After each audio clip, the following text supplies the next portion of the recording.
باللہ من الشیطان الرجیم بسم اللہ الرحمن الرحیم اللہم صلی علی سیدنا و مولانا محمد وعلی آلہ وصحبہ وبارک وسلم صلاۃ و سلاما علیک یا سیدی یا رسول اللہ وعلی آلک و اصحابک یا سیدی یا حبیب اللہ۔ نہایت ہی واجب الاحترام معزز و محترم و مکرم شرکائے سفر نور، اللہ رب العزت کے کرم اور آقا کریم علیہ الصلوۃ والسلام کے نعلین پاک کے تصدق سے ہم اس نورانی سفر کی 23ویں نشست کے اندر شریک ہیں۔ دعا ہے کہ رب لم یزل ہماری اس حاضری کو اپنی پاک بارگاہ عالیہ میں قبول و منظور فرمائے اور ہمیں اس نور کے سفر سے زیادہ استفادہ کرنے کی توفیق عطا فرمائے۔ تو اے ناظرین کرام، بلا تاخیر آج کی نشست کا آغاز کرتے ہیں۔ آپ کو معلوم ہے کل ہم نے 22واں پارہ ڈسکس کیا تھا، لیکن پارہ مکمل نہیں ہو سکا تھا۔ آج جو 22ویں پارے میں اہم مضامین ہیں ان کو لیں گے، ساتھ 23واں پارہ بھی، اور کوشش کریں گے کہ انشاءاللہ عز و جل 24واں جو پارہ ہے اس کے اندر سے بھی 1-2 مضامین لے لیں۔ تو آئے ناظرین کرام، اپنے وقت کے دائرے میں جتنا اللہ رب العزت نے توفیق عطا فرمائی ہم اس سفر پر چلتے ہیں۔ آج جو ہم پہلی آیہ مقدسہ لے رہے ہیں یہ 22واں پارہ ہے، سورۃ سبا کی آیت نمبر 14 ہے۔ اس کے اندر وہ حضرت سلیمان علیہ السلام کا بہت دلچسپ واقعہ ہے۔ آپ نے جنوں کو حکم کیا کہ بیت المقدس کی تعمیر کرو۔ جب وہ بیت المقدس کی تعمیر کرنے لگے تو آپ ساتھ جو آپ کا عصا تھا اس کی ٹیک لگا کر وہیں زمین پر بیٹھ گئے۔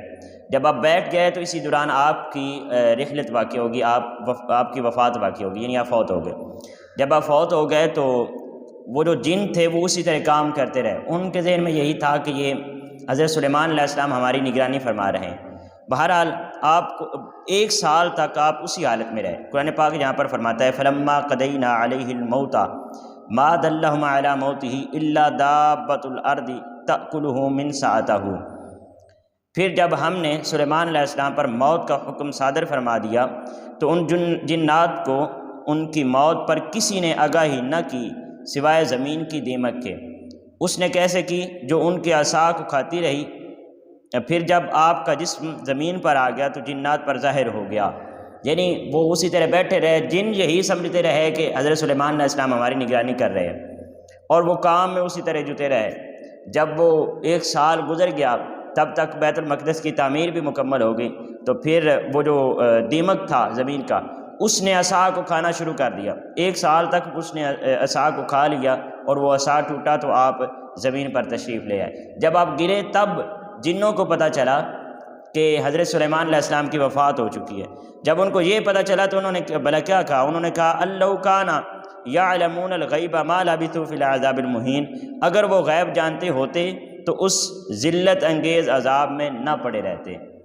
یعنی اگر ان کو پتہ چل جاتا کہ حضرت سلیمان علیہ السلام جو ہیں ان کی وفات ہو چکی ہے تو وہ کبھی بھی اس تعمیر میں نہ لگے رہتے، بلکہ وہ وہاں سے چھٹی کر کے بھاگ جاتے۔ اس کے بعد ناظرین کرام، یہ سورہ فاطر ہے، اس کی 45 آیات ہیں، 770 کلمات ہیں اور 3033 اس کے حروف ہیں۔ یہاں پر جو پہلی آیہ مقدسہ ہے، اللہ رب العزت ارشاد فرماتا ہے تمام تعریفیں اللہ ہی کے لیے ہیں جو آسمانوں اور زمین کی تمام وسعتوں کو پیدا فرمانے والا ہے۔ اولی اجنحۃ مثنی و ثلاث و رباع، اور فرشتوں کو جو 2-2 اور 3-3 اور 4-4 پروں والے ہیں، قاصد بنانا والا ہے۔ یزید فی الخلق ما یشاء، اور تخلیق میں جس قدر چاہتا ہے اضافہ اور توسیع فرماتا رہتا ہے۔ ان اللہ علی کل شیء قدیر، بے شک اللہ رب العزت ہر چیز پر قدرت رکھنے والا ہے۔ تو یہاں پر اللہ رب العزت نے فرشتوں کا ذکر فرمایا کہ ان کی 2-2، کئیوں کے 2 پر ہوتے ہیں، کئیوں کے 3 ہوتے ہیں، کئیوں کے 4 ہوتے ہیں، کئیوں کے زیادہ بھی ہوتے ہیں۔ نبی کریم علیہ السلام نے فرمایا کہ حضرت جبرائیل علیہ السلام جب اپنی اصلی شکل میں تشریف لائے تو آپ کے 600 پر تھے، یعنی حضرت جبرائیل علیہ السلام کے 600 پر تھے۔ تو یہ اللہ رب العزت نے فرشتوں کو پر عطا فرمائے اور ان کے یہ پروں کی تعداد یہاں پر ذکر کی گئی۔ اس کے بعد آیت نمبر 5 ہے، ایک بہت ہی فکر انگیز سبق ہے ہمارے لیے اس آیہ مقدسہ کے اندر۔ سورہ فاطر آیت نمبر 5، اللہ رب العزت نے ارشاد فرمایا یا ایھا الناس ان وعد اللہ حق، اے لوگو اللہ کا وعدہ سچا ہے۔ فلا تغرنکم الحیات الدنیا، سو دنیا کی زندگی تمہیں ہرگز فریب میں نہ ڈال دے۔ ولا یغرنکم باللہ الغرور، اور نہ وہ دغا باز شیطان تمہیں اللہ کے نام سے دھوکہ دے۔ تو یہاں پر انسان کو توجہ دلائی جا رہی ہے کہ یہ دنیا ختم ہونے والی ہے، یہ دنیا کیا ہونے والی ہے؟ ختم ہونے والی ہے، اور اللہ کا وعدہ یعنی جو موت ہے وہ برحق ہے، اور اس نے ہر انسان کو آ کر رہنا ہے۔ تو حضور نبی کریم علیہ السلام نے ارشاد فرمایا کہ اس دنیا کے اندر مسافر کی طرح رہو، اس دنیا کے اندر ایسے رہو کأنک غریب، جیسا کہ آپ مسافر ہو۔ اب مسافر ہوتا ہے وہ کیا کرتا ہے؟ وہ جب کہیں سفر پر جانے لگتا ہے تو وہ منیمم سامان اپنے ساتھ لیتا ہے، کم سے کم جتنا کم ہو سکے اتنا سامان ساتھ لے کر، کیونکہ جتنا زیادہ سامان ہوگا اتنا سفر مشکل ہوگا۔ تو ہم بھی اس دنیا کے اندر مسافر ہیں، ہمیں چاہیے کہ ہم زیادہ سامان اکٹھا کرنے کی بجائے اپنی آخرت کی تیاری کریں، تاکہ جو جتنا کم سامان ہوگا اس دنیا کے اندر، جتنی کم رغبت ہوگی اس دنیا کا مال اکٹھا کرنے میں، ہم جتنا کم ٹائم ضائع کریں گے اتنی آخرت کی تیاری اچھی ہو جائے گی۔ اور موت تو برحق ہے، اس نے تو آ کر ہی رہنا ہے۔ اس کے بعد ناظرین کرام سورہ فاطر کی آیت نمبر 32 ہم لے رہے ہیں۔ 32 یہاں پر اللہ رب العزت نے 3 طبقات کا ذکر فرمایا۔ اس آیت مقدسہ میں ہمارے لیے ایک بہت عظیم خوشخبری ہے، بہت بڑی خوشخبری ہے، یہ جو ہم سفر نور کے اندر شریک ہیں۔ اللہ رب العزت ارشاد فرماتا ہے ثم اورثنا الکتاب الذین اصطفینا من عبادنا، پھر ہم نے اس کتاب یعنی قرآن کا وارث ایسے لوگوں کو بنایا جنہیں ہم نے اپنے بندوں میں سے چن لیا۔ یعنی قرآن کا وارث اللہ رب العزت ان کو بناتا ہے۔ وراثت سے مراد یہ ہے کہ قرآن سیکھنے والے اور قرآن سکھانے والے، جو قرآن پڑھتے ہیں اس کو سمجھتے ہیں اور جو قرآن پاک کو سنتے ہیں، ظاہر ہے وہی قرآن پاک کے وارث ہے جو قرآن پاک کی علوم کے اندر غوطہ زنی کرتے ہیں۔ تو اللہ رب العزت نے فرمایا ہم قرآن پاک کا وارث اپنے چنیدہ بندوں کو بناتے ہیں۔ اس کے بعد کیا ہے؟ فَمِنْهُمْ ظَالِمٌ لِنَفْسِهِ، پس ان میں سے جان پر ظلم کرنے والے بھی ہیں، پہلا طبقہ۔ وَمِنْهُمْ مُقْتَصِدٌ، اور ان میں سے درمیان میں رہنے والے بھی ہیں، اور وَمِنْهُمْ سَابِقٌ بِالْخَيْرَاتِ، اور ان میں سے اللہ کے حکم سے نیکیوں میں آگے بڑھ جانے والے بھی ہیں، بِإِذْنِ اللَّهِ، اللہ کے حکم۔ ذَلِكَ هُوَ الْفَضْلُ الْكَبِيرُ، یہی جو آگے نکل کر کامل ہو جانا ہے بڑا فضل ہے۔ یہاں پر ناظرین کرام اللہ رب العزت نے 3 طبقات کا ذکر فرمایا۔ بیسیکلی تو جتنے بھی قرآن پاک کا علوم سیکھنے والے ہیں ان کو فرمایا کہ یہ میرے چنیدہ لوگ ہیں۔ اب چنیدہ لوگ یہ سائیڈ پہ ہو گئے، باقی تمام عام لوگوں سے جن کو قرآن پاک کا وارث بنایا ہے ان کو سائیڈ پہ کر لیا۔ یہ جو چنیدہ لوگ ہیں ان کے پھر آگے 3 طبقات فرمائے۔ پہلا طبقہ ظالم لنفسہ، جو اپنی جانوں پر ظلم کر بیٹھتے ہیں، یعنی جو گناہوں کے اندر ملوث ہوتے ہیں۔ دوسرا ومنہم مقتصد، جو درمیان میں رہتے ہیں۔ اور تیسرا ومنہم سابق بالخیرات، جو نیکیوں میں آگے بڑھ جانے والے ہیں۔ یہ جو نیکیوں میں آگے بڑھ جانے والے ہیں اللہ رب العزت ان کو تو بخش دے گا، چونکہ ان کے لیے یہی پر بشارت ہے۔ ذالک هو الفضل الکبیر، یہ بہت بڑے فضل والے ہیں، یہ جو نیکیوں میں آگے بڑھ جانے والے ہیں۔ اور جو مقتصد ہیں، جو درمیان میں ہیں، ان کا بھی حساب ہوگا اور اللہ رب العزت ان کو بخش دے گا۔ اور جو پہلا طبقہ ہے ظالم لنفسہ، جن کے اندر ہم آتے ہیں، تو کہا گیا ہے کہ ان سے بھی روز حشر، یعنی جو اپنی جانوں پر ظلم کر بیٹھتے ہیں، قرآن پاک کا دامن مضبوطی سے تھامتے ہیں لیکن غلطیاں ہو جاتی ہیں، گناہ سرزد ہو جاتے ہیں، اپنی جانوں پر ظلم کر بیٹھتے ہیں، اللہ رب العزت کی نافرمانی کر بیٹھتے ہیں، تو پھر ان کا جو ہے نا وہ حساب ہوگا اور ان کو جہنم میں پھینک دیا جائے گا۔ اور پھر اللہ رب العزت کی رحمت ان سے مذاکرات کرے گی۔ جب اللہ کی رحمت ان سے مذاکرات کرے گی تو ان کو پھر بخش دیا جائے گا قرآن پاک کے ساتھ تعلق کے تصدق سے۔ تو اگر ہمارے اعمال ٹھیک نہیں بھی ہیں تو قرآن پاک کا دامن مضبوطی کے ساتھ تھامنا چاہیے، تاکہ ہم آخری 2 طبقات میں نہ بھی ہوں تو کم از کم پہلے طبقے میں تو محنت کرنی چاہیے، اپنے اعمال کو صالح بنانا چاہیے، اپنے کردار کو اچھا بنانا چاہیے، اللہ رب العزت کی فرما برداری میں زندگی ہونی چاہیے۔ لیکن اگر ہم آخری 2 میں یعنی جو دوسرے 2 ہیں طبقات، جو مقتصد ہے اور سابق بالخیرات ہے، اگر ہم ان کے اندر نہ بھی ہوں، ظالم لنفسہ ہی کے اندر بھی ہوں، تو کم از کم ہم وہ چنیدہ لوگ ہونا چاہیے جو قرآن پاک کے ساتھ تعلق رکھتے ہیں۔ ناظرین کرام، ہمارے لیے یہ ایک خوشخبری ہے جو قرآن پاک کے ساتھ تعلق بنائے بیٹھے ہیں اور سفر نور کے اس سفر کے اندر شریک ہیں۔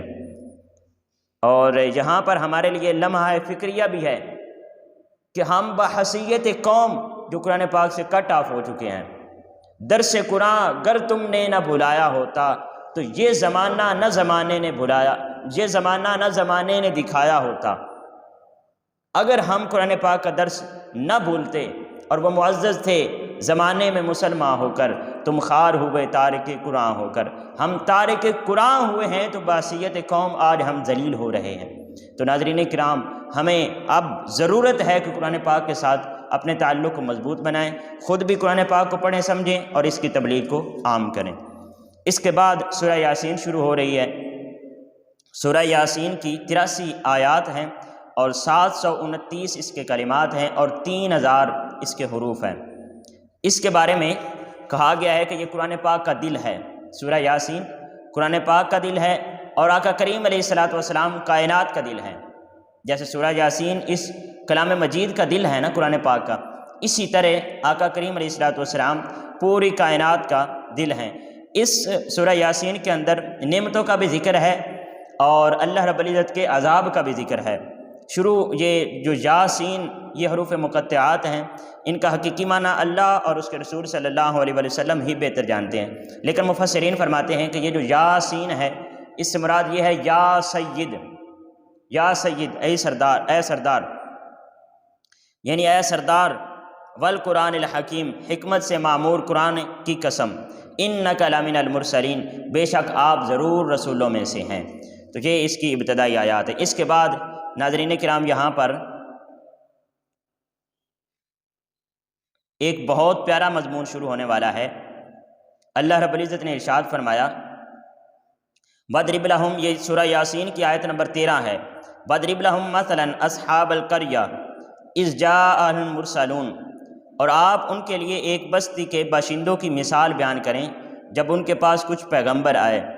اِذْ أَرْسَلْنَا إِلَيْهِمُ اثْنَيْنِ فَكَذَّبُوهُمَا، جبکہ ہم نے ان کی طرف پہلے 2 پیغمبر بھیجے تو انہوں نے ان دونوں کو جھٹلا دیا۔ فَعَزَّزْنَا بِثَالِثٍ، پھر ہم نے ان کو تیسرے پیغمبر کے ذریعے قوت دی۔ فَقَالُوا إِنَّا إِلَيْكُمْ مُرْسَلُونَ، پھر ان تینوں نے کہا بے شک ہم تمہاری طرف بھیجے گئے ہیں۔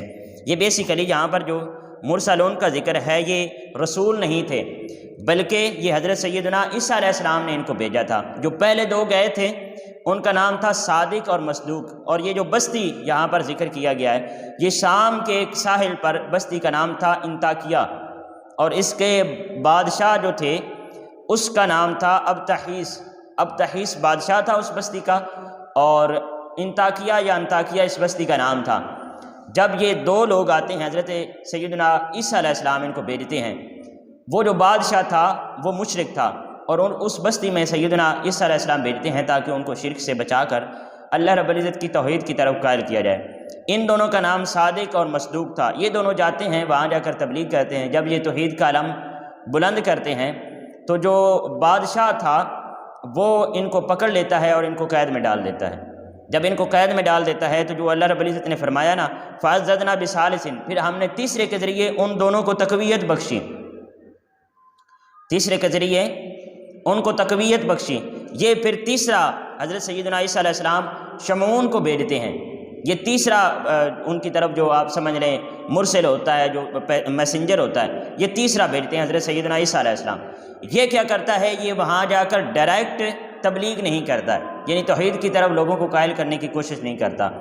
یہ پہلے جاتا ہے جو بادشاہ کے قریبی لوگ ہوتے ہیں ان کے ساتھ جا کر ہیلو ہائی بناتا ہے، یعنی ان کے ساتھ تعلقات قائم کرتا ہے۔ پھر الٹیمیٹلی جب یہ ان کے ساتھ وزراء کے ساتھ تعلق بناتا ہے تو پھر اس کے بعد یہ بادشاہ کے بہت قریب چلا جاتا ہے، یعنی بادشاہ کا آپ سمجھ لیں بہت گہرا دوست بن جاتا ہے۔ جب یہ دوست بنتا ہے تو پھر جب بادشاہ اس کی باتیں ماننا شروع کر دیتا ہے، مختلف یہ مشورے دیتا ہے، تو اس کے بعد پھر یہ وہ جو 2 قیدی ہوتے ہیں جو پہلے تھے، یہ بادشاہ کو نہیں بتاتا کہ یہ میرے ساتھی ہیں، یہ بادشاہ کو کہتا ہے وہ جو 2 قیدی ہیں ان کی بات تو سنیں، پاسبل ہے وہ ٹھیک کہہ رہے ہوں اور سچے ہوں۔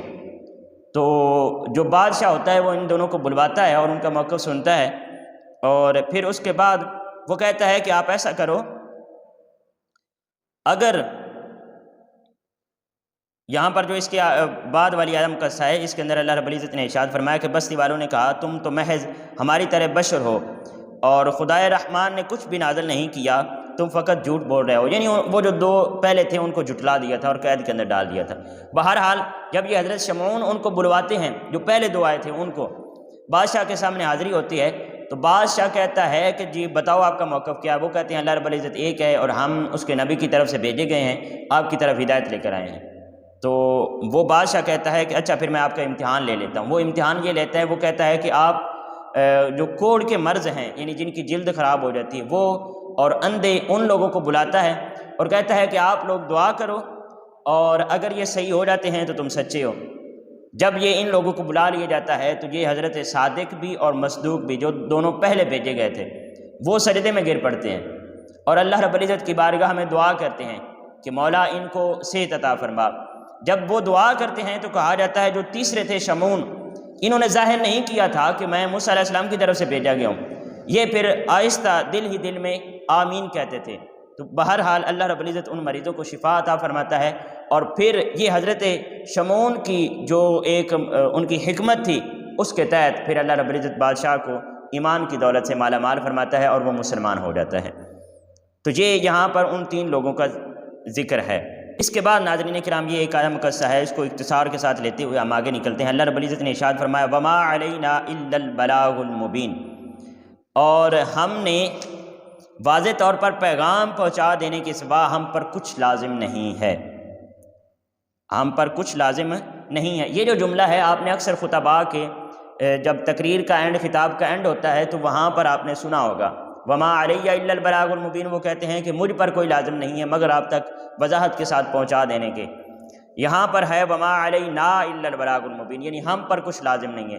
جملہ ایک ہی ہے، اونلی ایک ضمیر کا فرق ہے، وہاں پر واحد ہوتی ہے اور یہاں پر جمع ہم سب کے بارے میں کہا جا رہا ہے۔ تو یہاں پر یہ فرمایا جا رہا ہے کہ جو ایک مبلغ ہوتا ہے، جو ایک مقرر ہوتا ہے، یا جو اللہ رب العزت کی طرف سے لوگوں کو ڈرانے والا ہوتا ہے، ہدایت سنانے والا ہوتا ہے، اس کے اوپر ماں سوائے وضاحت کے ساتھ آیات کو بیان کر دینے کے اور کچھ بھی لازم نہیں ہوتا ہے۔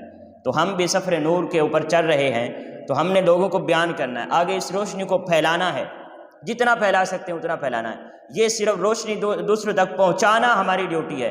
آگے اللہ رب العزت ان کو ہدایت دے یا نہ دے، یہ ان کے اعمال اور ان کی نیت پر ڈیپینڈ کرتا ہے۔ ہم جس کے جی میں ہو، جس کے دل میں ہو وہ پائے روشنی، جس کے جی میں ہو وہ پائے روشنی، ہم نے تو دل جلا کے سر عام رکھ دیا۔ تو یہ ہمارے لیے ماں سوائے وضاحت کے ساتھ بیان کرنے کے اور کچھ بھی ہمارے اوپر لازم نہیں ہے۔ اس کے بعد ناظرین کرام یہ ایک اور بہت پیارا بنی اسرائیل کا واقعہ ہے، یہ آپ سے شیئر کرتے ہیں۔ یہ آیت نمبر سورہ یاسین کی 47 ہے۔ اللہ رب العزت ارشاد فرماتا ہے وَإِذَا قِيلَ لَهُمْ أَنفِقُوا مِمَّا رَزَقَكُمُ اللَّهُ، اور جب ان سے کہا جاتا ہے کہ تم میں سے راہ خدا میں خرچ کرو جو تمہیں اللہ رب العزت نے عطا کیا ہے۔ قَالَ الَّذِينَ كَفَرُوا لِلَّذِينَ آمَنُوا أَنُطْعِمُ مَن لَّوْ يَشَاءُ اللَّهُ أَطْعَمَهُ، وہ آگے سے جو کافر ہیں وہ لوگ ایمان والوں سے کہتے ہیں کہ کیا ہم اس غریب شخص کو کھلائیں جسے اگر اللہ چاہتا تو خود ہی کھلا دیتا۔ ان انتم الا فی ضلال مبین، تم تو کھلی گمراہی میں ہی مبتلا ہو گئے ہو۔ یہ ایمان والوں سے کفار کہتے ہیں کہ اگر ہمیں جو آپ زکوٰۃ کا حکم دے رہے ہو، جو غریبوں کو کھانا کھلانے کا حکم دے رہے ہو، تو یہ اگر اللہ رب العزت خود چاہتا تو ان غرباء کو کھلا دیتا۔ یہ نہیں وہ ہیلے بہانے تراشتے ہیں کہ ہمیں جو رزق ہے اس میں سے کچھ دینا نہ پڑے، وہ سمجھتے ہیں دینے سے کم ہو جائے گا، لیکن دینے سے اللہ رب العزت رزق کے اندر برکت ڈالتا ہے۔ حضرت ابو ہریرہ رضی اللہ تعالیٰ عنہ سے مروی ہے کہ نبی کریم علیہ السلام نے فرمایا کہ جو بنی اسرائیل کے 3 لوگ تھے، بنی اسرائیل کا یہاں پر واقعہ بیان فرمایا نبی کریم علیہ السلام کے کہ بنی اسرائیل کے 3 لوگ تھے، ایک کوڑی کا مرض تھا اور ایک جو تھا وہ گنجا تھا اور ایک اندھا تھا۔ جو کوڑی کا مریض تھا، کوڑی کا مرض اس کو لاحق تھا، اس کے پاس فرشتے آتے ہیں اور اس سے پوچھتے ہیں کہ کچھ چاہیے تو ہمیں بتائیں، ہم آپ کو دے دیں گے۔ اب اس کو جو مرض تھا اس نے اسی بارے میں سوال کرنا تھا، اس نے کہا کہ یہ جو میرے جلد خراب ہے اس کے بارے میں اللہ رب العزت کی بارگاہ میں دعا کریں اور مجھے صحت یابی نصیب ہو جائے۔ وہ اللہ کی بارگاہ میں دعا کرتے ہیں، ان کو صحت مل جاتی ہے، جلد ان کی ٹھیک ہو جاتی ہے۔ یہ پھر پوچھتے ہیں کہ کوئی اور حاجت ہو تو بتائیں، اور بلکہ یہ اپنے پاس سے ہی اس کو ایک حملہ اونٹنی دے دیتے ہیں۔ پھر آگے چلتے ہیں تو ایک گنجا آتا ہے، تو گنجے سے پوچھتے ہیں کہ تجھے کیا چاہیے؟ وہ کہتا ہے کہ جی مجھے بال چاہیے، میرے لیے جو تکلیف دہ بات ہے اور پریشانی کا سبب بن رہی ہے میں وہی سوال کروں گا۔ تو وہ کہتا ہے مجھے بال دیں، وہ اللہ رب العزت کی بارگاہ میں فرشتے دعا کرتے ہیں تو اس کو بال مل جاتے ہیں، اور یہ اس کو بھی ایک حاملہ اونٹنی دے دیتے ہیں۔ اس کے بعد وہ پھر اندھے کے پاس آتے ہیں اور اندھے سے پوچھتے ہیں تجھے کیا چاہیے؟ وہ کہتا ہے مجھے آنکھیں چاہیے، اور کیا چاہیے؟ تو یہ فرشتے جو ہیں اللہ کی بارگاہ میں دعا کرتے ہیں، اس کو بھی اللہ رب العزت آنکھیں دے دیتا ہے۔ یہ جو تیسرا شخص ہے اس کو حاملہ بکری دے دیتے ہیں۔ پھر ناظرین کرام کچھ وقت گزرتا ہے تو یہ فرشتے دوبارہ آتے ہیں، تب تک یہ جو کوڑی کا مریض تھا، گنجا تھا اور اندھا تھا، یہ تینوں بہت زیادہ مالدار ہو چکے ہوتے ہیں۔ اللہ رب العزت ان کو اتنا نوازتا ہے کہ جو گنجا ہے اور جو کوڑی کا مریض تھا اس کو اللہ رب العزت ان دونوں کو نوازتا ہے کہ اونٹوں سے ان کی وادیاں بھر جاتی ہیں، ایک وادی گنجے کی بھر جاتی ہے اور ایک کوڑی کے مرض، یعنی اللہ رب العزت اس کے اندر بے حد برکت عطا فرماتا ہے۔ یہ فرشتے دوبارہ امتحان کے لیے آتے ہیں، اور جو گنجا کوڑی کا مریض ہوتا ہے اس کو کہتے ہیں کہ یہ اللہ رب العزت نے آپ کو عطا کیا تھا یہ اونٹ، تو اس میں سے اللہ کی راہ پر بھی خرچ کرو۔ تو وہ کہتے ہیں یہ کب کوئی اللہ نے جو ہے وہ ہمارے اوپر خرچ کیا ہے، یہ تو ہمارے باپ دادے کی جائیداد ہے۔ وہ فرشتے کہتے ہیں بھئی ہمیں پہچانو، ہم ہی آپ کے پاس آئے تھے، ہم نے ہی آپ کے لیے اللہ کی بارگاہ میں دعا کی تھی اور تمہارے یہ مرض ٹھیک ہوئے تھے، اور ہم نے ہی آپ کو ایک ایک حاملہ اونٹنی دی تھی، لیکن وہ مکر جاتے ہیں۔ جب وہ مکر جاتے ہیں تو پھر اللہ رب العزت ان سے وہ سارا مال چھین لیتا ہے، اور اس کے بعد وہ اندھے کے پاس جاتے ہیں۔ تو اندھے کو فرشتے کہتے ہیں کہ اللہ کی بارگاہ میں خرچ کرو، اگر تم سے بکریاں مانگے تو دے دو گے؟ وہ کہتے ہیں اللہ نے ہی مجھے، گندا کہتا ہے اللہ نے ہی مجھے عطا کیا تھا، اگر اللہ کی راہ پر ضرورت ہے تو یہ ساری کی ساری بکریاں تمہاری لے سکتے ہو۔ جب فرشتے یہ بات سنتے ہیں اور اللہ رب العزت پھر وہ جو بکریوں والا ہوتا ہے اس کی بکریوں میں مزید برکتیں ڈال دیتا ہے۔ تو یہ جب ہمارے پاس مال آ جائے، جب ہمارے پاس دنیا کی نعمتیں اللہ رب العزت بافر مقدار میں عطا فرما دے، تو پھر اگر اللہ کی راہ پر خرچ کرنا پڑے تو پھر ہمیں پیچھے نہیں مڑنا چاہیے۔ اس کے بعد ناظرین کرام جو اہل جنت ہیں ان کے چند مشاغل اور ان کی نعمتوں کا ذکر فرمایا جا رہا ہے۔ یہ آیت نمبر 55 سے شروع ہوتا ہے، ان اصحاب الجنت اليوم فی شغل فاکہون، بے شک اہل جنت آج اپنے دل پسند مشاغل میں لطف اندوز ہو رہے ہوں گے۔ ہم وازواجہم فی ظلال علی الارائک متکئون، وہ اور ان کی بیویاں گھنے سایوں میں تختوں پر تکیے لگائے بیٹھے ہوں گے۔ لہم فیہا فاکہۃ ولہم ما یدعون، ان کے لیے اس میں ہر قسم کا میوہ ہوگا اور ان کے لیے ہر وہ چیز میسر ہوگی جو وہ طلب کریں گے۔ یہ نعمتیں، اور یہاں پر جو سب سے بڑی نعمت ہے سلام قولا من رب الرحیم، اللہ رب العزت سے حکم ہوگا، ندا دی جائے گی تم پر سلام ہو، یہ رب رحیم کی طرف سے فرمایا جائے گا، رب رحیم کی طرف سے سلامتی فرمائی جائے گی۔ تو حضرت جابر بن عبداللہ رضی اللہ تعالیٰ عنہ آپ فرماتے ہیں کہ جب جنتی جنت میں جا چکے ہوں گے تو اللہ ایک دم ان کے اوپر سے نور ظاہر ہوگا۔ جب نور ظاہر ہوگا تو پھر اللہ رب العزت جو ہے وہ ان کے لیے فرمائے گا کہ یہ تم پر سلامتی ہو، یعنی اس وقت پھر یہ کہا جائے گا سلام قولا من رب رحیم کی طرف سے ان پر سلامتی جو ہے وہ فرمائی جائے گی۔ وامتازوا اليوم ایھا المجرمون، یہ اوپر جنتیوں کا ذکر کیا اور اس کے بعد تنبیہ فرمائی، وامتازوا اليوم ایھا المجرمون، اور اے مجرموں تم آج نیکوکاروں سے الگ ہو جاؤ۔ یہ مجرموں سے حکم فرمایا جائے گا، الم احد الیکم یا بنی آدم اللہ تعبدوا الشیطان انہ لکم عدو مبین، اے بنی آدم کیا میں نے تم سے اس بات کا عہد نہیں لیا تھا کہ تم شیطان کی پرستش نہ کرنا، بے شک وہ تمہارا کھلا دشمن ہے۔ تو اوپر جنتیوں کا ذکر فرمایا اور نیچے تنبیہ کے لیے جو مجرمین ہیں ان کا ذکر فرما دیا، اور ان کے درمیان جو ہے وہ نبی کریم علیہ السلام نے فرمایا کہ ایک تو جو نیک لوگ ہوں گے ان کا جو نامہ اعمال ہوگا وہ ان کے دائیں ہاتھ میں پکڑایا جائے گا، اور جو برے لوگ ہوں گے، جو مجرم ہوں گے، ان کا نامہ اعمال ان کے بائیں ہاتھ میں پکڑایا جائے گا۔ پھر جو نیک لوگ ہوں گے ان کے چہرے چمک رہے ہوں گے، اور جو برے لوگ ہوں گے، مجرم ہوں گے، ان کے چہروں پر سیاہی پڑ چکی ہوگی۔ تو یہ ہمیں اللہ رب العزت نیکی کرنے کی توفیق عطا فرمائے۔ حشر کے دن یہ دو الگ الگ جو ہے وہ گروہ ہوں گے۔ اس کے بعد آیت نمبر 65 ہے، اللہ رب العزت ارشاد فرماتا ہے، الیوم نختم علی افواہہم وتکلمنا ایدیہم وتشہد ارجلہم بما کانوا یکسبون، یعنی وہی چیپٹر آگے چلتا آ رہا ہے۔ اللہ رب العزت فرماتا ہے آج ہم ان کے منہوں پر مہریں لگا دیں گے، اور ان کے ہاتھ ہم سے باتیں کریں گے، اور ان کے پاؤں ان اعمال کی گواہی دیں گے جو وہ کمایا کرتے تھے۔ اس کے بعد ناظرین کرام آیت نمبر 68 ہے، اللہ رب العزت نے ارشاد فرمایا وَمَن نُعَمِّرْهُ نُنَكِّسْهُ فِي الْخَلْقِ افلا یعقلون، اور ہم جسے طویل عمر دیتے ہیں اسے قوت و طبیعت میں واپس بچپن یا کمزوری کی طرف پلٹا دیتے ہیں، پھر کیا وہ عقل نہیں رکھتے؟ تو یہ ایک عمر کی لمٹ بیان فرمائی جا رہی ہے کہ جس کی عمر طویل ہو جاتی ہے پھر اس کا عقل جو ہے وہ بچوں کی طرح ہو جاتا ہے، بزرگوں کا عقل، جو بڑے لوگ ہوتے ہیں ان کا بچوں کی طرح ہو جاتا ہے۔ حضرت انس بن مالک رضی اللہ تعالیٰ عنہ آپ فرماتے ہیں کہ جو بچہ نیک اعمال کرتا ہے تو اس کے وہ جو اعمال ہوتے ہیں وہ اس کے والدین کے نامہ اعمال میں رکھے جاتے ہیں، جو بالکل ابھی تک نابالغ بچہ ہوتا ہے، نابالغ بچے کے نیک اعمال اس کے والدین کے کھاتے میں لکھے جاتے ہیں، کیونکہ اس کی تربیت کی وجہ سے وہ نیک اعمال کر رہا ہوتا ہے، اور جو برے اعمال ہوتے ہیں وہ نہ تو اس کے والدین کے نامہ اعمال میں رکھے جاتے ہیں اور نہ ہی اس بچے کے نامہ اعمال میں رکھے جاتے ہیں۔ پھر جب وہ بالغ ہوتا ہے تو اس کا اپنا نامہ اعمال شروع ہو جاتا ہے، پھر وہ نیکیاں کرتا ہے تو وہ اس کے اپنے نامہ اعمال میں لکھے جاتے ہیں، اور برائیاں کرتا ہے تو وہ بھی اس کے اپنے نامہ اعمال میں لکھی جاتی ہیں۔ پھر جب وہ نبی کریم علیہ السلام نے فرمایا وہ 40 سال تک پہنچتا ہے تو اللہ رب العزت اس کو 3 بیماریوں سے محفوظ فرما لیتا ہے، اگر وہ اسلام پر پابندی کر رہا ہو۔ ایک اس کو جنون سے محفوظ فرما لیتا ہے، ایک اس کو جذام سے محفوظ فرما لیتا ہے، اور ایک جو برس کا مرض ہوتا ہے اس سے بھی اللہ رب العزت اپنے مسلمان بندوں کو محفوظ فرما لیتا ہے۔ پھر فرمایا جب وہ 50 برس کا ہوتا ہے تو اس کا حساب ہلکا کر دیا جاتا ہے، یعنی اس کی جو نیکیوں اور برائیوں کے اوپر جو گرفت ہے وہ ہلکی کر دی جاتی ہے، اور جب وہ 60 سال تک پہنچتا ہے تو اللہ رب العزت اس کو رجوع کی توفیق عطا فرما دیتا ہے، وہ رجوع الی اللہ کرنا شروع کر دیتا ہے۔ اور پھر جب وہ 70 سال کا ہوتا ہے تو نبی کریم علیہ السلام نے فرمایا کہ آسمان والے جو ہیں اہل آسمان وہ اس سے محبت کرنے لگتے ہیں۔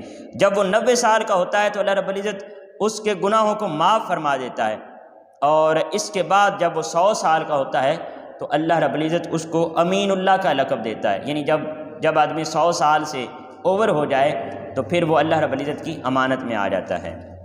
یہ آیت کے سٹیجز کے حوالے سے نبی کریم علیہ السلام کی ایک بہت پیاری حدیث مبارکہ تھی، آپ سے شیئر کر دی۔ اس کے بعد سورۃ الصافات شروع ہو رہی ہے، اس کی آیت نمبر 10 ہم لے رہے ہیں۔ یہ جو سورہ صافات ہے یہ مکی ہے، اس کی 180 آیات ہیں اور 882 اس کے کلمات ہیں اور 3826 اس کے حروف ہیں۔ آیت نمبر 10 میں اللہ رب العزت ارشاد فرماتا ہے اِلَّا مَنْ خَطِفَ الْخَطْفَةَ فَأَتْبَعَهُ شِهَابٌ ثَاقِبٌ، مگر جو شیطان ایک بار جھپٹ کر فرشتوں کی کوئی بات سننے کے لیے جاتے ہیں، یعنی مگر جو شیطان ایک بار جھپٹ کر فرشتوں کی کوئی بات اچک لے تو چمکتا ہوا انگارہ اس کے پیچھے لگ جاتا ہے۔ یہ بیسیکلی جب نبی کریم علیہ السلام کے اعلان نبوت سے پہلے اور حضور کی بعثت سے پہلے شیطان جو تھا وہ فرشتوں کی باتیں سنتا تھا، اور یہاں آ کر اپنے جو حواری ہوتے تھے، جو شیطان کے چیلے ہوتے تھے یہاں پر دنیا کے اوپر، ان کو یعنی انسانوں کو آ کر ان کو بتا دیتا تھا کہ یہ فرشتے مشاورت کر رہے تھے، لہذا کل بارش ہونی ہے، کل فلاں کی ڈیتھ ہو جانی ہے، کل فلاں کے گھر بچہ پیدا ہو جانا ہے، تو وہ فرشتوں کی باتیں سن کر دنیا میں بتاتا تھا، اور اپنے وہ جو چیلے تھے انسانوں کی شکل میں ان کے ذریعے اللہ رب العزت کے بندوں کو بھٹکاتا تھا۔ لیکن جب نبی کریم علیہ السلام کی امت آئی، حضور نبی کریم علیہ السلام کا دور اقدس آیا، تو اللہ رب العزت نے شیطان کے آسمانوں پر جانے سے پابندی لگا دی۔ آپ رات کو کہیں سوئے ہوئے ہوں کھلے آسمان کے نیچے تو آپ نے دیکھا ہوگا کہ ایک دفعہ تارا ٹوٹتا ہے اور وہ یوں ٹوٹتا ہے آسمان سے اور نیچے آ کر وہ ختم ہو جاتا ہے، وہ بیسیکلی وہی شہاب ثاقب ہوتا ہے۔ یہ شیطان جب جاتا ہے فرشتوں کی باتیں سننے کے لیے، وہ کہتے ہیں نا کہ چور چوری تو جانتا ہے آج تو نہیں جانتا، تو وہ اس پر پابندی تو لگ چکی ہوتی ہے لیکن وہ عادت دوبارہ کرتا ہے، وہ فرشتوں کی باتیں سننے کے لیے کوشش کرتا ہے اوپر جانے کی، آگے سے جو شہاب ثاقب ہے وہ اس کو رد فرما دیتا ہے اور وہ مردود ہو کر واپس لوٹ آتا ہے۔ یہاں پر ناظرین کرام جو اللہ کے مخلص بندے ہیں ان کی صفات اور ان کے انعامات ذکر فرمائے جا رہے ہیں۔ الا عباد اللہ المخلصین، مگر اللہ کے وہ برگزیدہ منتخب بندے جنہیں نفس اور نفسانیت سے رہائی مل چکی ہے۔ اولئک لہم رزق معلوم، یہی وہ لوگ ہیں جن کے لیے صبح و شام رزق خاص مقرر ہے، ہر قسم کے میوے ہوں گے اور ان کی تعظیم و تکریم ہوگی۔ یہ جنت کے بارے میں باتیں کی جا رہی ہیں، نعمتوں اور راحتوں کے باغات ہوں گے، پھر تختوں پر مسند لگائے آمنے سامنے جلوہ افروز ہوں گے، ان کی چھلکتی ہوئی شراب طہور کے جام کا دور چل رہا ہوگا جو نہایت سفید ہوگی اور پینے والوں کے لیے سراسر لذت ہوگی، نہ اس میں کوئی ضرر یا سر کا چکرانا ہوگا اور نہ وہ اس کے پینے سے بہک سکیں گے، اور ان کے پہلو میں نگاہیں نیچی رکھنے والی بڑی خوبصورت آنکھوں والی حوریں بیٹھی ہوں گی، پھر وہ سفید دلکش رنگت میں ایسے لگیں گے گویا گرد و غبار سے محفوظ انڈے رکھے گئے ہیں، پھر وہ جنتی آپس میں متوجہ ہو کر ایک دوسرے سے حال احوال دریافت کریں گے، ان میں سے ایک کہنے والا دوسرے سے کہے گا کہ جو میرا ایک ملنے والا تھا جو آخرت کا منکر تھا، وہ مجھے کہتا تھا کیا تم بھی ان باتوں کا یقین تصدیق کرنے والوں میں سے ہو؟ اور کیا وہ مجھے کہتا تھا، یعنی یہ جنتی جو ہے یہ دوسرے جنتی سے بات کر رہا ہے کہ وہ جو میرا جاننے والا تھا دنیا کے اندر وہ آخرت کا انکار کرتا تھا، یوم آخرت کا، اور مجھے کہتا تھا کہ کیا تم بھی ان باتوں پر یقین رکھتے اور تصدیق کرنے والوں میں سے ہو؟ تو کیا جب ہم مر جائیں گے اور ہم مٹی اور ہڈیاں ہو جائیں گے تو کیا ہمیں اس حال میں بدلہ دیا جائے گا؟ پھر وہ جنتی کہے گا کیا تم اسے جھانک کر دیکھو گے کہ وہ کس حال میں ہے؟ یعنی وہ آگے والا جو جنتی ہے وہ اس کو کہتا ہے کہ ذرا جہنم کی طرف جھانک کر دیکھو وہ کس حال میں ہے۔ پھر وہ جھانکے گا تو اسے دوزخ کے بالکل وسط میں پائے گا، وہ جہنم کے درمیان پڑا ہوگا، اس سے کہے گا خدا کی قسم تو اس کے قریب تھا کہ مجھے بھی ہلاک کر ڈالے۔ یہ اب بری صحبت کا ذکر کیا جا رہا ہے۔ اگر وہ اس کی صحبت اسی طرح اختیار رکھتا اور جس طرح وہ اس کو کہہ رہا تھا کہ تم بھی آخرت کا انکار کر دو، تو پاسبل ہے وہ اب جنتی جو ہے یہ اظہار کر رہا ہے کہ اللہ کا شکر ہے کہ میں نے اس وقت تیری بات نہیں مانی، تو مجھے بھی یہی اپنے انجام کی طرف لے جانے والا تھا، اور اگر میرے رب کا احسان نہ ہوتا تو میں بھی تمہارے ساتھ عذاب میں حاضر کیے جانے والوں میں شامل ہو جاتا۔ سو جنتی خوشی سے پوچھیں گے کیا اب ہم مریں گے تو نہیں اپنی پہلی موت کے سوا جسے گزر کر ہم یہاں آ چکے، اور نہ ہم پر کبھی عذاب کیا جائے گا، بے شک یہی تو عظیم کامیابی ہے۔ تو یہ جنتیوں کی کچھ نعمتیں ذکر کی جا رہی ہیں، وہاں پر یہ ہمیشہ ہمیشہ کے لیے رہیں گے، ان کو پھر موت نہیں آئے گی، کوئی عذاب نہیں آئے گا، اللہ رب العزت کی طرف سے کوئی امتحان نہیں آئے گا۔ یہاں پر ناظرین کرام عورتوں کے بارے میں، یہ تو مردوں کا ذکر ہے نا یہاں پر کہ ان کے پہلو میں نگاہیں نیچی رکھنے والی بڑی خوبصورت آنکھوں والی حوریں بیٹھی ہوں گی، یہاں پر جو عورتیں ہوں گی اللہ رب العزت ان کو بھی بہت زیادہ نوازے گا، اور جنت کے اندر ان کے لیے یہ جو مسلمان جنتی ہوں گے، جو جنتی ہوں گے اللہ کے نیک بندے ہوں گے، یہ ان کی بیویاں وہاں پر ہوں گی، اور جو حوریں ہوں گی ساری وہ ان کی خدمت گار ہوں گی۔ یہاں پر ایک بہت دلچسپ اور پیارا واقعہ آقا کریم علیہ السلام کی بارگاہ اقدس میں ایک بڑھیا آتی ہے اور عرض کرتی ہے یا رسول اللہ کیا مجھے بھی جنت ملے گی؟ تو نبی کریم علیہ السلام فرماتے ہیں نہیں، جو بوڑھے لوگ ہوں گے بوڑھے جنت میں نہیں جائیں گے، بوڑھے لوگ جنت میں نہیں جائیں گے، اس سے وہ جو بڑھیا ہوتی ہے وہ رونے لگ پڑتی ہے۔ تو جو نبی کریم علیہ السلام مسکراتے ہیں اور آپ فرماتے ہیں بوڑھے جنت میں نہیں جائیں گے، آپ لوگ جب جنت میں جانے لگو گے تو اللہ رب العزت آپ کو واپسی آپ کی جوانی کی عمر عطا فرما دے گا، تو آپ جوانی کی شکل میں جنت میں داخل ہو گئے۔ اس کے بعد ناظرین کرام 23واں پارہ شروع ہو چکا ہے۔ یہاں پر حضرت سلیمان علیہ السلام کا حضرت نوح علیہ السلام کا ذکر ہے۔ اللہ رب العزت نے فرمایا سلام علی نوح فی العالمین، سلام ہو نوح پر سب جانوں میں۔ پھر حضرت ابراہیم علیہ السلام کا بھی ذکر ہے، یہاں پر حضرت ابراہیم علیہ السلام کے خواب کا ذکر ہے۔ آپ کو جب خواب آتی ہے کہ آپ بیٹے کی قربانی دے رہے ہیں اور پھر بیٹے کی سے آ کر شیئر کرتے ہیں تو ان کا بیٹا عرض کرتا ہے قال یا ابت افعل ما تؤمر، اے ابا جان وہ کام فوراً کر ڈالیے جس کا آپ کو حکم دیا جا رہا ہے، ستجدنی ان شاء اللہ من الصابرین، اگر اللہ نے چاہا تو آپ مجھے صبر کرنے والوں میں سے پائیں گے۔ پھر حضرت ابراہیم علیہ السلام جو ہیں وہ اللہ رب العزت کی رضا کے لیے اپنے بیٹے کو لے جاتے ہیں اور قربانی کرنے لگتے ہیں۔ جب گلے پر چھری رکھتے ہیں تو اللہ رب العزت حضرت اسماعیل علیہ السلام کو اٹھا لیتے ہیں اور اس کی جگہ پر دمبے کو رکھ دیتے ہیں۔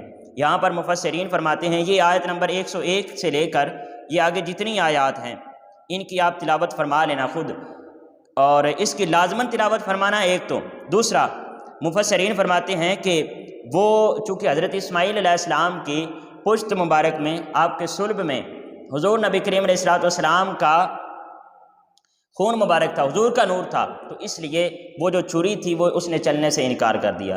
یہاں پر حضور شیخ الاسلام کی ایک کتاب بھی ہے اور آپ کا لیکچر بھی ہے، بہت پیارا لیکچر آپ کا بیان ہے، یہ لازماً سماعت فرمائیے گا۔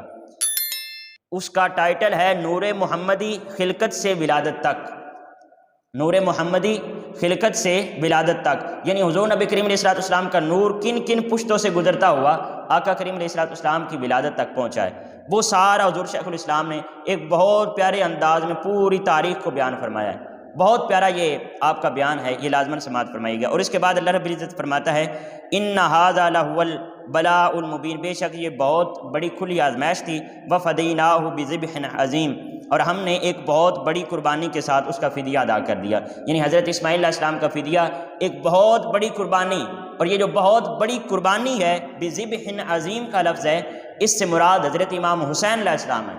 آپ اس سے یقیناً تعجب میں پڑھیں گے، لیکن ہمارے پاس وقت نہیں ہے اس کے اوپر ہم ڈیٹیل کے ساتھ بات کرتے۔ یہ بھی ذبح عظیم حضور شیخ الاسلام کا ایک خطاب ہے، وہ لازماً سماعت فرمائیں۔ یہ دو خطاب آپ نے لازماً سماعت فرمانے ہیں، ایک تو نور محمدی خلقت سے لے کر بعثت تک، بہت پیارا یہ لیکچر ہے، اور پھر ذبح عظیم، یعنی یہ جو ذبح عظیم ہے اس سے مراد کون سی ذات ہے۔ اس کے بعد ناظرین کرام ہم چلتے ہیں تو یہ سورہ صافات ہے، اس کی آیت نمبر 139 سے لے کر، یہ حضرت یونس علیہ السلام کا واقعہ ہے۔ حضرت یونس علیہ السلام جو تھے ان کو اللہ رب العزت نے ایک بستی کی طرف بھیجا۔ جب آپ ان کو جا کر اللہ رب العزت کی پیغام سناتے ہیں اور ان کو ڈراتے ہیں تو وہ پھر آپ کا مذاق اڑاتے ہیں، جیسا کہ بنی اسرائیل کے لوگوں کا معمول تھا۔ جب آپ کا مذاق اڑایا جاتا ہے تو آپ پھر ان کے لیے عذاب کا جو ہے نا وہ دعا فرماتے ہیں۔ جب آپ ان کے لیے عذاب کی دعا فرماتے ہیں تو اللہ رب العزت کی طرف سے حکم ہوتا ہے کہ آپ پھر بستی سے نکل جائیں، اور بستی والوں پر عذاب آ جاتا ہے۔ حضرت جو یونس علیہ السلام ہیں وہ بستی سے نکل جاتے ہیں، اور اللہ رب العزت کی طرف سے ان کے اوپر عذاب آ جاتا ہے۔ عذاب آنے ہی لگتا ہے، بادل آتا ہے، اور وہ بادل کو دیکھ کر اللہ رب العزت کی بارگاہ سے خوف ان کے ذہن میں آ جاتا ہے، اور وہ ڈر جاتے ہیں، اور وہ جو برائیاں ہیں وہ چھوڑ دیتے ہیں اور اللہ کی بارگاہ میں توبہ کر لیتے ہیں۔ جب وہ توبہ کر لیتے ہیں تو حضرت یونس علیہ السلام کو بھی اس کا پتہ چل جاتا ہے۔ جب آپ کو پتہ چلتا ہے کہ عذاب تھم گیا ہے تو پھر یہ واپس نہیں جاتے، کیونکہ اگر واپس جاتے تو ان کے ذہن میں جاتا ہے کہ بہت پریشانی ہوگی، یعنی مایوسی ہوگی کہ میں نے ان کے لیے عذاب کا دعا کی ہے اور ان کو تو اللہ رب العزت نے بچا لیا۔ پھر آپ واپس جانے کے بجائے آگے ہی چلے جاتے ہیں۔ جب آگے جاتے ہیں تو آگے ایک سمندر آتا ہے، اس کو عبور کرنے کے لیے کشتی میں بیٹھتے ہیں، اور جب کشتی میں بیٹھتے ہیں تو کشتی جو ہے وہ بھنور میں پھنس جاتی ہے، یعنی ہچکولے کھانے لگتی ہے۔ جب ہچکولے کھانے لگتی ہے تو کشتی والے کہتے ہیں کہ کورا ڈالو۔ آپ میں سے یقیناً کوئی ایک ایسا شخص ہے جو اپنے مالک سے غداری کر کے آیا ہوا ہے، اور یہ ان کا سمجھا جاتا تھا کہ جب بھی کوئی غلام اپنے مالک کو بتائے بغیر بھاگ کر آتا ہے تو وہ جس کشتی میں ہوتا ہے وہ کشتی ڈوب جاتی ہے۔ بہرحال وہ کورا ڈالتے ہیں، حضرت یونس علیہ السلام کا کورا نکلتا ہے، اور پھر وہ آپ سے کہتے ہیں کہ آپ خود ہی چھلانگ لگا دیں یا ہم آپ کو پھینک دیں۔ تو آپ کو بھی پھر سمجھ آ جاتی ہے کہ میں اپنے اس مالک کا بھاگا ہوا ہوں، اس کی اجازت کے بغیر نکل آیا ہوں۔ بہرحال آپ پھر سمندر میں چھلانگ لگا دیتے ہیں، اور قرآن پاک یہاں پر فرماتا ہے کہ پھر مچھلی نے ان کو نگل لیا اور وہ اپنے آپ پر نادم رہنے والے تھے۔ پھر اگر وہ اللہ کی تسبیح کرنے والوں میں سے نہ ہوتے تو اس مچھلی کے پیٹ میں اس دن تک رہتے جب لوگ قبروں سے اٹھائے جائیں گے۔ پھر وہ جب مچھلی کے پیٹ میں چلے جاتے ہیں تو اللہ رب العزت کی تسبیحات بیان کرتے ہیں، اور 40 دنوں کے بعد پھر اللہ رب العزت ان کو پھر ہم نے انہیں ساحل دریا پر کھلے میدان میں ڈال دیا، حالانکہ وہ بیمار تھے، یعنی ان کو پھر مچھلی جو ہے وہ باہر پھینک دیتی ہے۔ اور اس کے بعد فرمایا اور ہم نے ان پر کدو کا بیلدار درخت اگا دیا، یعنی وہاں پر وہ بیلدار درخت اگایا جس کے ذریعے آپ کے جسم کو ڈھانپا گیا اور آپ کو اللہ رب العزت نے صحت عطا فرمائی۔ اس کے بعد ناظرین کرام ہم چلتے ہیں تو یہ سورہ صاد ہے۔ سورہ صاد شروع ہو رہی ہے، اس کی 88 آیات ہیں، 732 اس کے کلمات ہیں، اور 3067 اس کے حروف ہیں۔ یہاں پر ناظرین کرام اس کی جو آیت نمبر 33 ہے، یہاں پھر حضرت سلیمان علیہ السلام کا وہ ایک ذکر ہے کہ حضرت سلیمان علیہ السلام جو تھے انہوں نے گھوڑے رکھے ہوئے تھے، ان کے پاس 1000 گھوڑے تھے، جن میں سے 100 گھوڑے پروں والے تھے، 100 گھوڑے پروں والے تھے۔ اللہ رب العزت نے فرمایا ردوہا علیہ فطفق مسحا بالسوق والاعناق، تو انہوں نے تلوار سے ان کی پنڈلیاں اور گردنیں کاٹ ڈالی۔ یوں اپنی محبت کو اللہ کے تقرب کے لیے ذبح کر دی۔ یعنی یہ جو 1000 گھوڑے انہوں نے رکھے ہوئے تھے ان سے بہت زیادہ محبت کرتے تھے، اور ان کو محسوس ہوا کہ یہ جو اللہ رب العزت کی محبت سے بڑھ کر یہ ان گھوڑوں سے محبت کرنے لگے ہیں، تو پھر انہوں نے کیا کیا، انہوں نے گھوڑوں کو اپنے ہاتھ سے ذبح کر دیا۔ یہاں پر حضرت عائشہ صدیقہ رضی اللہ تعالیٰ عنہ، آپ کا ایک بہت پیارا واقعہ ہے، آپ جب آپ کی رخصتی ہوتی ہے نا مدینہ شریف میں اور نبی کریم علیہ السلام کے گھر تشریف لے آتی ہیں، تو آپ اپنے بچپن کے کچھ کھلونے تھے وہ بھی اپنے ساتھ لے آتی ہیں، اور انہوں نے یہ الماری کے اندر رکھے ہوئے تھے۔ ایک دن یوں ہوتا ہے کہ نبی کریم علیہ السلام ان کھلونوں کو دیکھتے ہیں اور آپ پوچھتے ہیں عائشہ یہ کیا ہے؟ تو اس کے اندر وہ گھوڑے تھے، ایک گڑیا تھی، گڑیا کے ساتھ کھیلا کرتی تھی بچپن میں، وہ گڑیا آپ نے رکھی ہوئی تھی۔ ہماری آج کی بھی بہنیں کچھ ہیں جو اپنے بچپن کے کھلونے بہت سنبھال کر رکھتی ہیں، تو یہ حضرت عائشہ صدیقہ رضی اللہ تعالیٰ عنہ کی سنت بھی ہو گئی۔ بہرحال حضور نبی کریم علیہ السلام پوچھتے ہیں یہ گڑیا کیا ہے؟ تو حضرت عائشہ رضی اللہ تعالیٰ عنہ آپ عرض کرتی ہیں کہ یہ تو میں بچپن میں اس کے ساتھ کھیلا کرتی تھی، میرا کھلونا ہے۔ اور پھر آپ پوچھتے ہیں یہ اس کے ساتھ کیا ہے؟ تو حضرت عائشہ صدیقہ رضی اللہ تعالیٰ عنہ آپ عرض کرتی ہیں یہ گھوڑے ہیں۔ حضور نبی کریم علیہ السلام نے فرمایا کیا گھوڑوں کے پر ہوتے ہیں؟ پروں والے بھی گھوڑے ہوتے ہیں؟ تو پھر حضرت عائشہ صدیقہ رضی اللہ تعالیٰ عنہ آپ نے عرض کی آپ نے کیا سنا نہیں ہے کہ حضرت سلیمان علیہ السلام کے 100 گھوڑے ایسے تھے جن کے پر بھی تھے؟ تو پھر حضور نبی کریم علیہ السلام مسکرا دیتے ہیں۔ تو یہ حضرت سلیمان علیہ السلام کے یہاں پر گھوڑوں کا ذکر کیا جا رہا ہے۔ اس کے بعد حضرت ایوب علیہ السلام کا ذکر ہے، جب انہوں نے دعا کی، جب ان کو آپ کو معلوم ہے نا کہ بیماری لاحق ہو گئی، تو پھر انہوں نے اللہ کی بارگاہ میں، اور ہمارے بندے ایوب کا ذکر کیجئے، یہ آیت نمبر 41 ہے، اللہ رب العزت ارشاد فرماتا ہے جب انہوں نے اپنے رب کو پکارا کہ مجھے شیطان نے بڑی اذیت اور تکلیف پہنچائی۔ یہ جو شیطان کی طرف اذیت اور تکلیف کی نسبت کی جا رہی ہے، اس کی 2 تفسیریں ہیں۔ ایک تو یہ ہے کہ حضرت ایوب علیہ السلام نے اپنی بیماری کی نسبت اللہ رب العزت کی طرف سے نہیں کی، بلکہ بیماری کی نسبت شیطان کی طرف کی کہ شیطان نے مجھے تکلیف دی ہے، شیطان نے مجھے بیمار کیا ہے۔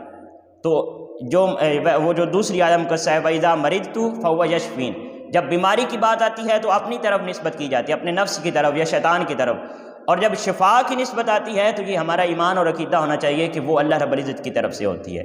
بہرحال اس کے اندر جو شیطان کا فرمایا جا رہا ہے کہ شیطان نے بڑی اذیت اور تکلیف پہنچائی، اس کی ایک تفسیر یہ ہے کہ آپ نے اس کی نسبت شیطان کی طرف کی یا بیماری کی، اور دوسری اس کی تفسیر یہ ہے کہ چونکہ آپ کے پاس باغات تھے اور بہت زیادہ مال اسباب تھا، جب آپ بیمار ہوتے ہیں تو آہستہ آہستہ آپ کو خادم بھی چھوڑ جاتے ہیں، اور پھر آپ کے جو باغات چونکہ ان کی دیکھ بھال کرنے والا کوئی نہیں ہوتا ہے، وہ بھی ایک ایک کر کے ختم ہونا شروع ہو جاتے ہیں، باغات ختم ہو جاتے ہیں، ظاہر ہے جب ان کی دیکھ بھال نہ کی جائے تو انہوں نے ختم ہونا ہوتا ہے، درخت سوکھ جاتے ہیں، پودے ختم ہو جاتے ہیں۔ تو شیطان جب یہ مراحل شروع ہو رہے ہوتے ہیں، مراحل یعنی کہ باغات ختم ہو رہے ہوتے ہیں، تو شیطان ایک ایک کر کے آ کر حضرت ایوب علیہ السلام کو بتاتا ہے کہ آپ کا فلاں باغ جو ہے وہ آج ختم ہو گیا ہے۔ تو یہ جب آپ کو وہ شیطان کی طرف سے خبریں ملتی ہیں تو پھر ظاہر ہے جب انسان کا ایک اپنے مال جو ہے وہ ضائع ہونے کی خبر ملتی ہے تو اس کو تکلیف پہنچتی ہے۔ ایک اس کی تفسیر یہ ہے کہ جو حضرت ایوب علیہ السلام نے فرمایا نا کہ شیطان نے مجھے تکلیف اور اذیت پہنچائی، اس سے مراد یہ ہے کہ آپ کے وہ جو باغات تھے ان کے بارے میں آگاہی دے کر شیطان نے حضرت ایوب علیہ السلام کو تکلیف پہنچائی۔ اس کے بعد ناظرین کرام حضرت ایوب علیہ السلام کی یہ دعا تھی، اور آپ نے پھر اللہ رب العزت کی بارگاہ میں دعا بھی کی، اور پھر ارشاد ہوا تم اپنا پاؤں زمین پر مارو، یہ پانی کا ٹھنڈا چشمہ ہے نہانے کے لیے اور پینے کے لیے۔ اور پھر اللہ رب العزت نے اس طرح آپ نے پھر وہاں سے پانی بھی پیا اور آپ نہائے بھی، تو اس طرح اللہ رب العزت نے آپ کو شفا عطا فرما دی۔ اس کے بعد آیت نمبر 9 ہے سورۃ الزمر کی، سورہ زمر کی آیت نمبر 9 ہے۔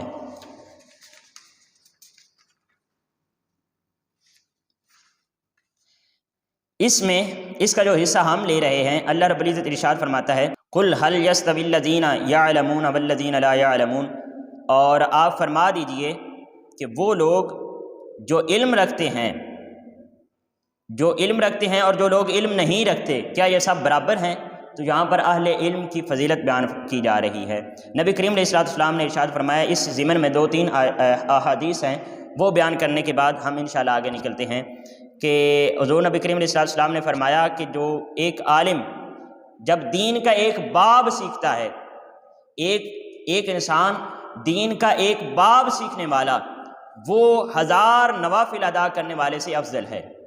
یعنی ایک طرف ایک انسان دین کا صرف ایک باب سیکھتا ہے، عمل کرنا شرط نہیں ہے، اونلی سیکھتا ہے، دین کے سیکھنے کی یہ فضیلت بیان فرمائی جا رہی ہے، علم حاصل کرنے کی یہ فضیلت بیان فرمائی جا رہی ہے کہ جو اونلی ایک عالم ایک چیپٹر سیکھتا ہے دین کا، وہ اس شخص سے بہتر ہے جو 1000 نوافل پڑھتا ہے۔ اور اسی طرح فرمایا کہ عالم کی فضیلت، نبی کریم علیہ السلام نے فرمایا عالم کی فضیلت عابد پر اس طرح ہے جس طرح میری فضیلت تم میں سے سب سے جو کم درجے والا صحابی ہے اس سے ہے۔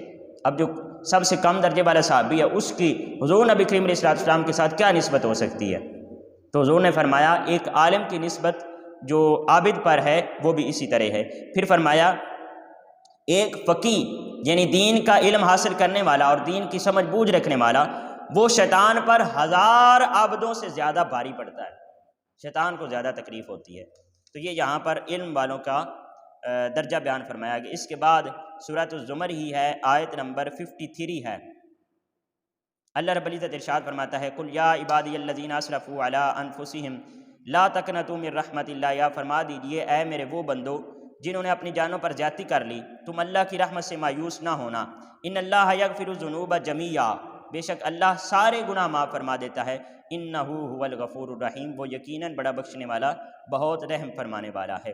یہ ناظرین کرام کچھ صحابہ کرام تھے جو پریشان رہتے تھے، آقا کریم علیہ السلام کی بارگاہ میں اپنی ہر وقت پریشان رہتے تھے، اور ان کو پریشانی یہ تھی کہ حضور پر ایمان لانے سے پہلے اور اسلام کو قبول کرنے سے پہلے دور جاہلیت میں انہوں نے گناہ کیے تھے، تو یہ ان گناہوں کی وجہ سے پریشان رہتے تھے۔ جب یہ پریشان رہتے تھے تو اللہ رب العزت نے پھر ان کی ڈھارس بندھائی اور فرمایا کہ اگر تم نے توبہ کر لی اور اسلام کو قبول کر چکے ہو تو پھر اللہ رب العزت کی رحمت سے مایوس نہیں ہو، اللہ کی رحمت سے مایوس نہیں ہو، پریشان نہ رہو، اللہ رب العزت معاف فرما دے گا۔ اچھا پھر ان میں سے کچھ لوگ تھے جو کہتے تھے اچھا میرے فلاں گناہ جو ہے وہ چھوٹا ہے وہ تو معاف کر دیا جائے گا، لیکن فلاں گناہ تو میں نے بہت بڑا گناہ کیا تھا، میں نہیں سمجھتا کہ وہ اللہ مجھے معاف فرمائے گا۔ تو اللہ رب العزت نے فرمایا ان اللہ یغفر الذنوب جمیعا، اللہ سارے کے سارے گناہ معاف فرما دے گا۔ سبحان اللہ۔ اس لیے فرمایا گیا ہے نا کہ مایوسی حرام ہے، اللہ کی رحمت سے کبھی بھی مایوس نہیں ہونا چاہیے۔ لا تقنطوا من رحمت اللہ، اگر گناہ ہو جائے تو اس کی رحمت سے مایوس نہ ہو، جتنا بڑا بھی گناہ کر بیٹھو اس کی بارگاہ میں لوٹ آؤ اور توبہ کر لو، اللہ رب العزت کو یہ ادا بہت پسند ہے۔ تو ناظرین کرام یہ مایوسی کو حرام قرار دیا گیا۔ یہ ہمارا 24واں پارہ یہاں سے شروع ہو چکا ہے، تو آج ہم اسی آخری مضمون پر ختم کرتے ہیں۔ اللہ کی رحمت سے کبھی مایوس نہیں ہونا چاہیے، اس کی بارگاہ سے ہمیشہ طلب کرتے رہیں، توبہ کی توفیق مانگیں اور توبہ کرتے رہیں اور اس سے دعا مانگتے رہیں، ہمیشہ اس کے در پر جھکے رہیں۔ اللہ رب العزت ہم سب کا حامی و ناصر ہو، ہمیں دین اسلام کے مطابق زندگی گزارنے کی اور قرآن پاک کے نور سے زیادہ استفادہ کرنے کی توفیقات سے مالا مال فرمائے۔ آپ سب کی سماعتوں کا بہت شکریہ۔ السلام علیکم ورحمۃ اللہ وبرکاتہ۔